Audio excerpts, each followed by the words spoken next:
سؤالا على الرئيس الفرنسي فرانسوا هولاند، نعول عليك لطرح سؤال على محمد مرسي الرئيس المصري في حال عقد مؤتمر صحفي. شكرا لك رجاء مكي. أذهب إلى القاهرة مع عز الدين فيشير وهو دبلوماسي سابق. يعني كيف قرأت هذه النبرة الجديدة في خطاب الرئيس المصري محمد مرسي إن صح التعبير؟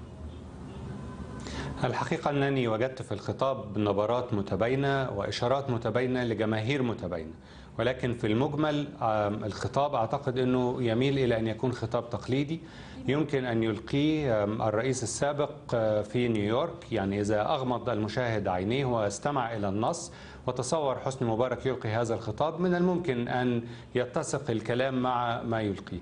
وهذه هي مشكلة الرئيس المصري الذي يتحدث في أغلب الأوقات يحاول أن يطمئن جماهير شديدة التباين. على سبيل المثال الرئيس مرسي اليوم يحاول أن يطمئن العالم إلى أنه رئيس مسؤول لن يخرج عن أصول وقواعد اللعبة الدولية، فكل الحديث الذي قالوا عن تعديل قواعد النظام الدولي، عن إصلاح مجلس الأمن على سبيل المثال إلى آخره، كلها في إطار المتعارف عليه، ولا يخرج منها المستمع أن هناك لا نبرة راديكالية ولا إجراء راديكالي.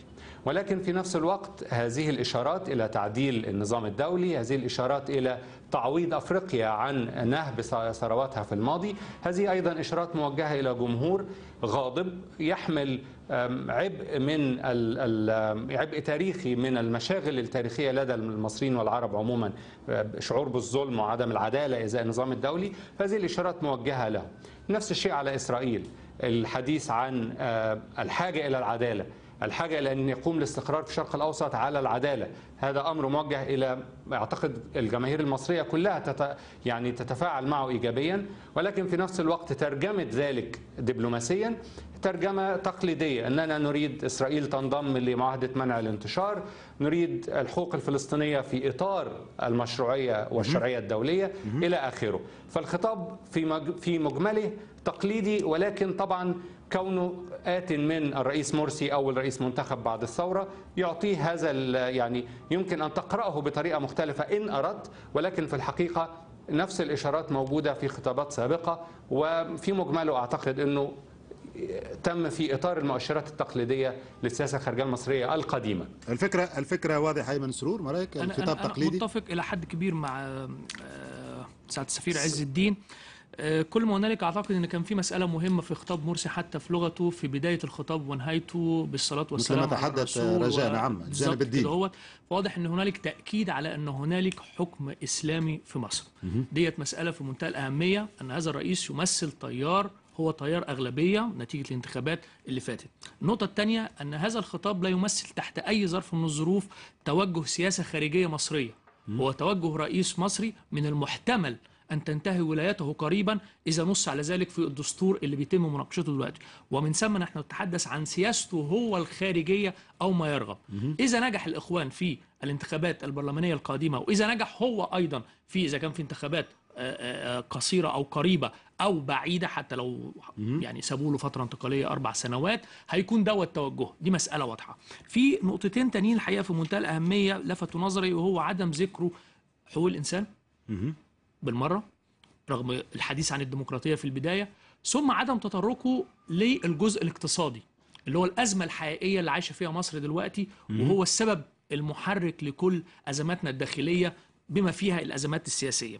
المسألة السورية زي ما سعادة السفير قال، ومسألة النووي وخلافه كانت مسألة معروفة. حتى كان تأكيده على مسألة يعني استخدام لفظ نعادي تحديدا، يعني ده لفت نظري. نحترم من يحترم الإسلام ونعادي من بالظبط. كلمة نعادي حتى يعني فيها نوع من تقمص شخصية الرئيس أحمدي نجاد إلى حد ما في سخونة ونارية الخطابات، رغم أن يعني رئيس مرسي بطبيعة الحال ليس لديه الكاريزما التي يمكن أن تعطي للخطاب نوع من يعني الجو الإثارة. عشان كده ما أعتقدش أن كان في نوع من الردود الفعل الغير عادية. الجزء الثالث المهم في المسألة فيما يتعلق بالسياسة الخارجية المصرية، أنه في تقدير وقد أكون مخطئ، لا أحد ينظر ولا يعول كثيرا على هذا الخطاب ولا حتى من ناحية المجتمع الدولي، لأن هنالك انتخابات ستجرى في مصر والنظام قد يتغير، وهنالك انتخابات أمريكية وهم الأكثر اهتماما بالشأن المصري، فهم مشغولون عن ما يقوله مرسي، فليقل ما يقول، لأن المسألة مسألة وقت. هو كان ممكن يسميها سياسة خارجية انتقالية، لكن ماذا سيحدث بعد هذا هو ده اللي نقدر نشوفه. عادل مهني. في الواقع أنا لدي بعض التحفظات على ما ذكره سعادة السفير من القاهرة والأخ أيمن سرور، لكن في البداية أحب أوضح أن نحن نشهد اليوم انتقال من ما أسميه ثورية الدبلوماسية إلى دبلوماسية الثورة. نحن نعيش اليوم حقيقة دبلوماسية الثورة. هناك تغيير ما يحدث في السياسة الخارجية لمصر بيتلخص في صفحة جديدة وصحيحة بتسمح بمساحة من الاختلاف بين شركاء مصر. لا ننسى أننا نتحدث عن السياسة الخارجية لمصر، وهذا كلام موجه لسعادة السفير في القاهرة. إذا ذكر أننا نغمض العين عندما نسمع الرئيس مرسي يتحدث، عندما نغمض أعيننا كأننا نسمع شخص آخر يتحدث. هذا شيء طبيعي لأن نحن في صدد السياسة الخارجية لمصر، ودائما السياسة الخارجية لمصر أو لأي دولة أخرى تندرج في إطار الاستمرارية. موجه للأخ سرور أيضا. هناك ثوابت في السياسة الخارجية يتفق عليها جميع الرؤساء أيا كانت توجهاتهم. إذا لابد أن نأخذ هذا في الاعتبار، أن هناك ثوابت في السياسة الخارجية المصرية. ما فيش شك أن حديث الرئيس اليوم في الأمم المتحدة كان إلى حد كبير بيغلب عليه المناقشات في مجال الثقافة وصراع الثقافات. هو لم يذكر صراحة صراع حضارات أو صراع الأديان، ولكنه تحدث عن الثقافة، ويجب أن تلتقي هذه الثقافات في إطار واحد، ولا يصح أن تتناحر هذه الثقافات فيما بينها، ولكن يكمل بعضها البعض الآخر. تحدث كذلك عن القضية السورية. كان أسعدني كثيرا أن أسمع في محافل الأمم المتحدة من ينادي بوقف هذه المأساة في سوريا. لقد سمعت اليوم أن عدد القتلى وصل إلى 30,000 قتيل اليوم بعد 18 شهر من اندلاع الثورة في سوريا. هي لم تعد ثورة في وجهة نظري، إنما هي حرب أهلية. تحدث أيضا إلى توجهات مصر نحو الشمال والجنوب والشرق والغرب. توجهات مصر نحو إيران هذه تؤخذ للدكتور مرسي، بالرغم أن زيارته إلى إيران يعني كانت تواجه بعض الانتقادات داخل مصر، لكنها نجحت في كافة المقاييس. زيارته أيضا إلى الصين فتحت آفاق جديدة. إذن مصر الآن في طريقها إلى الانفتاح على العالم بطريقة أو بأخرى. طيب. لم نعد نحصر أنفسنا في هذا الحليف الأبدي المطيع دائما للولايات المتحدة الأمريكية. طيب ضيفي من القاهرة، بالنظر إلى ما وصف بتبعثر الدولة المصرية، هل هكذا خطاب من شأنه أن يعيد لمصر دورها السابق؟ أتمنى، ولكن الحقيقة في دراستي للسياسة الخارجية أنه وجدت دايما أن السياسة الخارجية ليست عبارة عن خطب وزيارات، وإلا كان الأمر أصبح سهل جدا. يعني إذا كان الفارق بين أن يكون لمصر دور إقليمي أو لا يكون لها دور هو أن تلقي خطابا جيدا، كنا عملناها من زمان. الحقيقة أنه الدور الخارجي يعني يعتمد على أشياء كثيرة، وأنا أريد أن يعني ألفت النظر لنقطة مهمة. استمع جيدا إلى ما قاله الرئيس في حديثه إلى الجمعية العامة. كل ما طالب به، الرؤية التي طرحها، وأنا معك أنه هذه الرؤية تتفق مع رؤية غالبية المصريين. نريد أن نرى نظام أكثر عدالة، نريد تسوية عادلة للقضية الفلسطينية إلى آخره. ولكن السؤال في السياسة الخارجية ليس عن الأهداف العظمى، ولكن عن كيفية ما هي خطتك للوصول إليها. هذا ما يجعلها سياسة تنفيذية.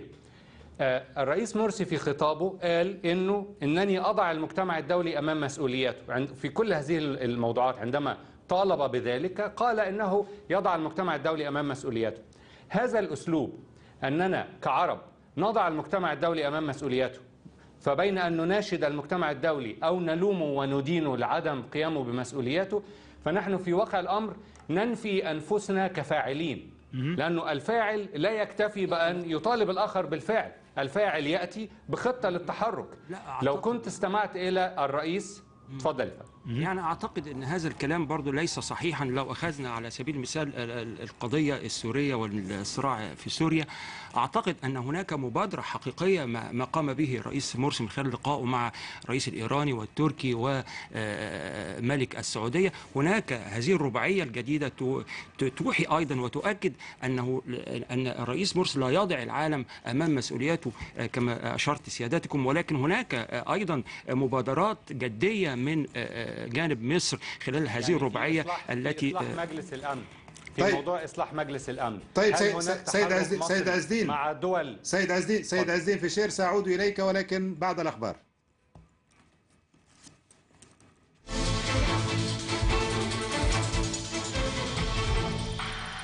أهلا بكم مشاهدينا الكرام إلى هذا التذكير بالعناوين. أمام الجمعية العامة للأمم المتحدة، مرسي يقول أنه يعارض التدخل العسكري في سوريا ويدعو إلى حل شامل للصراع من خلال وساطة.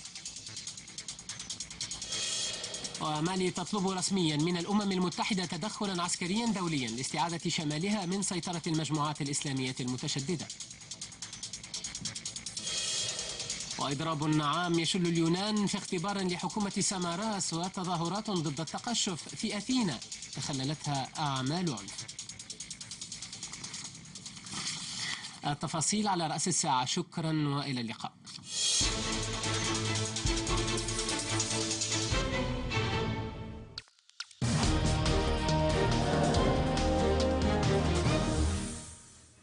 أهلا بكم مجددا في برنامج باريس مباشر. قراءة هذا المساء في الخطاب الأول الذي ألقاه الرئيس المصري محمد مرسي أمام الجمعية العامة للأمم المتحدة. ضيفي من القاهرة عز الدين فيشير، تفضل. كنت تريد أن ترد على عادل مهني، تفضل. يعني أنا لا أريد أن أحول المسألة إلى سجال، لأن احنا لسنا في معرض. هو نقاش لا سجال. هو نقاش. والجمال والقبح في عين الرأي. أنا أحاول أننا نرى الخطاب في مجمله، ما هو الجديد فيه وما هو التقليدي فيه. التقليدي أن تتحدث المجتمع الدولي بنبرة المطالبة، أو حتى نبرة أنني أنبه المجتمع الدولي إلى خطورة وعواقب عدم التحرك في كذا وكذا.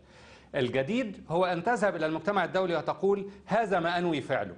أنا أرى ضرورة إصلاح مجلس الأمن، لا يمكن القبول باستمرار مجلس الأمن بصيغته الاستعمارية القديمة، وأنا سأتحرك مع البرازيل والهند وكذا وكذا، وبدأنا مناقشات، وسيكون في الجمعية العامة تصويت بكذا وكذا، وسنبدأ التحرك. إن أنا أقول إنه من غير المقبول أن تظل إسرائيل خارج نطاق معاهدة منع الانتشار، وسأفعل كذا وكذا وكذا. يعني الغائب في هذا الخطاب والذي كنت أتمنى أن أراه هو ما نسميه بالأوبريشنال بارت، الجانب التنفيذي. يعني ماذا سنفعل نحن اعتمادا على أنفسنا، ليس بمناشدة أحد ولا بوضع أحد أمام مسؤوليته، وإنما بأن نتحمل بأنفسنا مسؤوليتنا، أو على الأقل أن نقول للآخرين هذا ما ننوي أن نفعله. مثلا نريد أمن واستقرار في الشرق الأوسط، ما الذي سنفعله نحن إذا اشترك معنا وإذا قبل المجتمع الدولي عرضنا؟ ما الذي نحن على استعداد لتقديمه من أجل أن نقيم هذا الشرق الأوسط على أسس جديدة من الأمن والاستقرار؟ الصومال، السودان، إلى آخره. جميل أن أسمع الرئيس المصري يشير إلى هذه القضايا. صحيح. هذا جديد كان اختفى، ولكن القديم الذي لم يختفى والذي أريد أن يختفي هو نبرة المطالبة، لأننا وهذا هو مفهوم مصر بعد الثورة نعتمد على أنفسنا، لا ننتظر من الغرب أو من الشرق أو من أحد أن يأتي لإنقاذنا. نحن نطرح رؤية ونطرح أيضا سياسة خارجية للوصول لهذه الرؤية. عندما أستمع لهذه الرؤية وهذه السياسة سأقول أن هناك سياسة خارجية مصرية جديدة. أيمن سرور، هذا هو الجانب التنفيذي الذي تحدث عنه. بالضبط، بس هو في نقطة مهمة الحقيقة. يعني مسألة الجانب التنفيذي يستحيل على مرسي أو غير مرسي أو على مصر بمعنى أدق أن تتحدث عنه، لأن ليس لديها القدرة لهذا التنفيذ. عشان خاطر ولكن ضيفي في القاهرة إن فهمت هو يتحدث في منطق التغيير الذي تعيشه مصر. تمام، مظبوط. لكن لا يستطيع الرئيس أن يتحدث زي ما السيد عز الدين ذكر عن مبادرة لإصلاح مجلس الأمن لخطوات عملية بعينها أو تعاون مع الرئيس الفرنسي تحدث عن ذلك. أيوة. والعديد من الرؤساء تحدث. لديهم القدرة على دي، لديه القدرة الفرنسي، لديه القدرة أن هو يتحد مع الألماني، أن هو يتناقش مع الاتحاد الأوروبي. بالضبط. إنما المصري ليست لديه القدرة على هذا، ليست لديه قدرة تنفيذية. لدينا القدرة طبعا، لأننا نحن الدول نحن الأكثر عددا نحن مستخدمي الأمم المتحدة. لا سعادة وإذا السفير، لا غيرنا لا لا نظرتنا سعادة إلى السفير، الأمم، سعادة السفير، أنا في اللحظة الراهنة نحن في أضعف حالاتنا، خلينا نكون واقعيين. يعني أنا مصري وإحنا ما مصريين هي دي بنتكلم. الرؤية. ما هو لا ما يقدرش هو في خطاب، ما هي انت ادرى هذه- مني دبلوماسيه، لكن هو ما يقدرش يطرح خطه. هو نفسه رئيس زي ما قلنا من شويه، ما يعرفش اذا كان قاعد كمان سنتين ولا لا.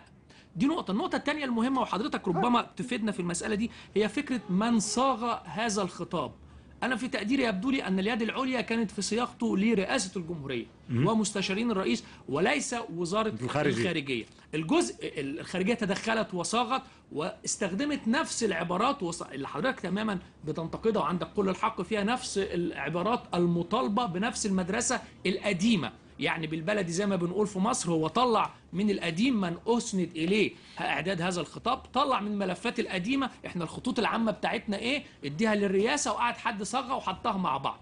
أنا ده كله لا يعنيني، أنا يعنيني أنا كمصري يعنيني قدرتي على التأثير. يعني أنا مفاجئ لما أتكلم على أفريقيا، جميل إنه نتكلم على أفريقيا، ده الصومال والسودان تحديدا خاصة، وأيضا حتى تحدث عن والعالم القارة كله الأفريقية. بيتكلم على مالي، ومالي جاية تطلب تدخل عسكري في الامم المتحده، وانا كمصر لو بفكر العب دور يبقى لازم يبقى لي اي دور ولو اشاره. ومصر تترأس مجلس السلم الافريقي. ما تحدثش عن مالي خالص، باعتبار ان ماليش مصالح مصريه هناك، لكن من يريد ان يلعب دورا عليه ان هو يعي دور. طيب عادل مهني، الامن القومي المصري لا يرتبط ارتباطا وثيقا بما يحدث في مالي، بل هو يرتبط اكثر بما يحدث في جنوب مصر، بما يحدث في السودان، بما يحدث في جنوب السودان، في منابع هم اللي جايين من جنوب القاعده، هم اللي داخلين في ليبيا، هم اللي بيهربوا لي سلاح في مصر، هم اللي داخلين في سيناء دلوقتي. دي مساله مختلفه، يمكن مش مكان نقاشها هنا، بس هناك هو يعني الترابط موجود. يعني هناك اولويات وترتيبات بالنسبه لمساله الامن القومي لمصر، الذي يبدا بالعلاقه مع السودان ودول حوض النيل، وايضا القضيه الفلسطينيه. هذه هي يا دكتور عادل. اتفضل حضرتك. دكتور عادل، هذا هو يعني مع احترامي، هذا هو المفهوم القديم لمفهوم الأمن القومي المصري، وكأنه من الممكن أنه أنا أطلب من الأفارقة أن يتعاونوا معي في مسألة النيل وأنا غير معني بقضاياهم، كأنه مالي والكونغو والقضايا الأفريقية ليست قضايا مصرية. لو أنا بنظر لنفسي كدولة قوة إقليمية ذات significance عالمي، يبقى أنا لازم هيكون مفهوم التأثير بالظبط. يبقى أنا مفهوم الأمن القومي بتاعي بيمتد المدخل للبحر الأحمر، بيمتد لساحل الصحراء، وهكذا. وأنا معاك، نحن ليس لدينا القدرة وليس لدينا المقومات. أنا ما بقولش نتصرف وكأننا دولة عظمى، ولكن لنا مصالح، وحماية هذه المصالح والدفاع عنها وبلورتها في رؤية للسياسة الخارجية مش بالعافية بالضرورة، ليس بالضرورة بالإرغام، ولكن بالتحرك. يعني أنا لو جبت البرازيل والهند والصين وآخرين وبدأت أفتح موضوع مجلس الأمن بتحرك فيما بين هذه الدول، هل تستطيع الخمس دول دائمة العضوية أن تتجاهل لو عملت 50 دولة عملوا تكتل وبدأوا يدفعوا فيه؟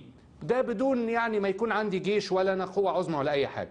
هل لو عملت هذا التكتل وبدأت أتحرك وأطرح رؤى قابلة للتنفيذ مش رؤى راديكالية، هل لو عملت ده الدول الخمسة هتقول لا اطلعوا بره؟ يعني المفروض احنا نغير نظرتنا لانفسنا الاول. يعني لم يمضي اكثر من 20 شهرا يعني على ثوره 25 يناير، وحضرتك بتتحدث طبعا عن استراتيجيات وتتحدث عن اهداف وخطط. هذا كله مجال الدراسه، واعتقد انه موجود حاليا امام المسؤولين في وزاره الخارجيه. اعتقد ان كل ما ذكرته جيد للغايه، وهو مطروح حاليا بالنسبه للمسؤولين في وزاره الخارجيه. هذه كلها امور بتحتاج الى استراتيجيه، بتحتاج الى خطط، بتحتاج الى طريق معين بتسعى اليه. انا كنت فاكر الرئيس المنتخب لديه رؤيه ولديه خطط، وبانتخابه سيبدا في تنفيذها.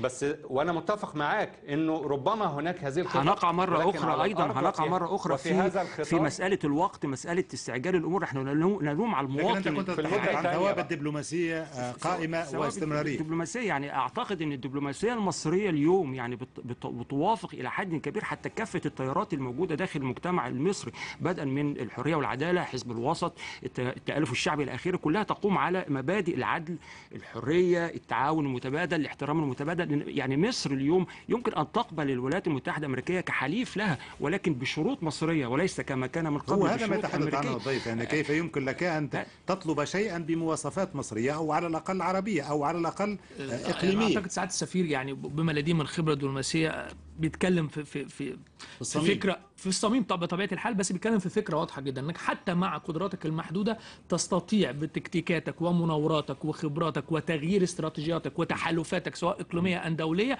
ان تلعب دورا ترغم به الاخرين على القبول بيك للحصول على ما تريد. هي اذا جاز للتعبير في حدود امكانياتي هو يعني دوت. وهذا هو ما يحدث المسؤولين الآن. دكتور خلينا اكون واضح معاك.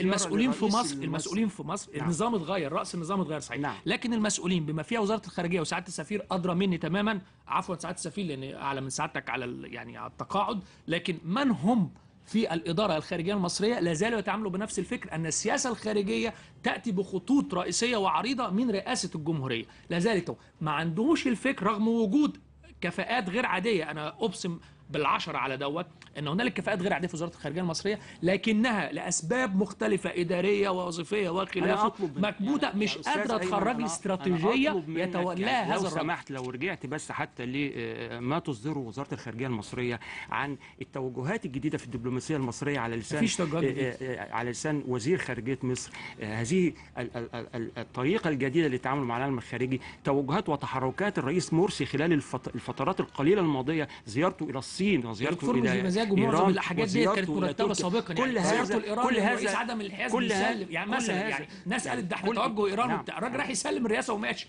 ولكن هناك الدردشه المصريه حلوه، بس لازم نبدا اسئله المشاهدين على الفيسبوك. اطلب منكم كالعاده الاختصار والاختصار الشديد في الرد. ابدا معك ايمن سرور. عمران برهوم من فلسطين يسال: هل الرئيس محمد مرسي قادر على حل المشاكل التي تواجه مصر؟ بكل تاكيد لوحده لا هو ولا التيار اللي ينتمي اليه للاسف الشديد. نامل انهم يتعلموا من ده. عادل مهني. عبدو مناد من الجزائر يسال: ماذا يريد محمد مرسي من خلال جولاته وخطاباته المكثفه حول العالم؟ باختصار. ماذا يريد؟ بداية يريد تعريف نفسه، يريد إرسال رسالة طمأنة إلى العالم الخارجي، وخاصة طبعا مع ظهور التيار السياسي الإسلامي وتوجس الغرب الذي حدث منذ صعود التيار الإسلامي السياسي في دول الربيع العربي، هو اتجاه وتوجه إلى طمأنة العالم الخارجي الذي سيترتب عليه فيما بعد طبعا تدفق الاستثمارات إلى آخره من المزايا الاقتصادية التي يمكن أن تترتب على هذه رسالة الطمأنة التي يرسلها الرئيس مرسي. ضيفي من القاهرة عز الدين فيشير. الماحي ناجي رغمان من تشاد يسأل: هل يستطيع مرسي أن يجعل مصر قائدة العالم العربي باعتبار مرسي أفضل نموذج بعد الربيع العربي؟ أعتقد أن الرئيس مرسي يستطيع أن يبلور قيادة عربية بالتعاون مع الشركاء العرب، وليس أن يجعل مصر قائدة. مفهوم أن هناك دولة عربية واحدة تقود الباقي والباقي ينقاد لها مفهوم قديم وعمره ما كان مفهوم حقيقي ولا حتى في الستينات. الدول العربية دول متساوية في السيادة وفي المكانة، يجب أن تحترم بعضها. إذا الرئيس مرسي أدرك ذلك سريعا وتعامل مع الآخرين باعتبارهم أنداد وشركاء، أعتقد أن العرب قادرين على أن يبلوروا هذه القيادة المشتركة. أيمن سرور. أمين خيري من المغرب يسأل: بأي وجه خاطب مرسي العالم بصفته رئيس الدولة أم الرجل القادم من الجماعة للحكم؟ أعتقد أن الخيار الثاني كان هو قدم نفسه باعتباره رئيس مصري إسلامي. عادل مهني. عواد حلبوب من البحرين يسأل: هل الرئيس مرسي قادر على حشد تجمع دولي للتدخل لحماية الأبرياء في سوريا خارج قرار الأمم المتحدة؟ هو بدأ بالفعل من خلال هذه خارج قرار الأمم المتحدة. يعني هو أعتقد أنه يستطيع أن يحشد هذا التوجه العالمي نحو طبعا إيقاف المذبحة التي تحدث في سوريا حاليا يعني. عز الدين في شويه مع الدكتور بس ربما في بس لكن ليس في سياسة الفيسبوك. ربما سأخصص لكم نقاشا عن هذا الموضوع. عز الدين في شارع قاسي عمر من الجزائر يسألك: هل سيوفق الرئيس مرسي بالقيام بكل ما يتطلع إليه الإخوان المسلمون في العالم العربي؟ وأنا مش عارف ماذا يتطلع إليه الإخوان المسلمون بالضبط في العالم العربي، لكن أتمنى أن يوفق فيما يتطلع إليه المصريون، فيما يتطلع إليه المصريون من حرية وعدالة اجتماعية وكرامة. صحيح. أيمن سرور. كريم شامي من الجزائر يسأل: هل يؤسس الرئيس المصري لنظرة جديدة تجاه العرب؟ لا، يظهر لي السؤال شوية، يعني إيه نظرة جديدة؟ نظرة جديدة من مين على مين؟ لا، إذا كان يقصد من جانب مصر مصر والمصريين في كل الأحوال بيعتبروا نفسهم، ودي حقيقة، وبيحاولوا إنه يكونوا قلب الأمة العربية، لكن في فرق الحقيقة من قلب الأمة العربية زي ما قال سعادة السفير إنه يكون قائد والباقي يتبع، أو قلب نابض يعني في قوة ناعمة بتستخدم، يعني في فن، يعني في حرية، يعني في نموذج أنت بتديه. نأمل إن ده اللي يحصل في مصر سواء مع مرسي أو غيره، لان احنا مش عارفين اللي هيحصل في الانتخابات اللي جايه. عادل مهني ناصر من ليبيا يسأل: هل يدعم الرئيس مرسي التيار الإسلامي في ليبيا، ولماذا يركز على الحدود مع إسرائيل مهملا الحدود مع ليبيا؟ هو في الواقع والسؤال يعني إلى حد ما شائك، ولكن علاقات مصر مع ليبيا يعني والرد يجب أن يكون مختصرا. مختصرا للغاية. يعني القضية الفلسطينية تزال وما زالت مهيمنة طبعا على توجهات السياسة الخارجية المصرية، وهي قضية بتاخذ أولويات يعني هامة للغاية. أما ما يحدث أعتقد أنه ليس هناك مساندة لتيار إسلامي أو آخر، ولكن هو ما يحدث مسألة أولويات موجودة حاليا بالنسبة للسياسة الخارجية المصرية، توجهها بصفة أساسية نحو القضية الفلسطينية على أساس هي أساس السلام في منطقة الشرق الأوسط. عز الدين فيشير بشير الشريف من ليبيا أيضا يسأل: هل سيقوم الرئيس مرسي بفتح ملف العلاقات مع إسرائيل في ظل المشاكل التي تعاني منها مصر؟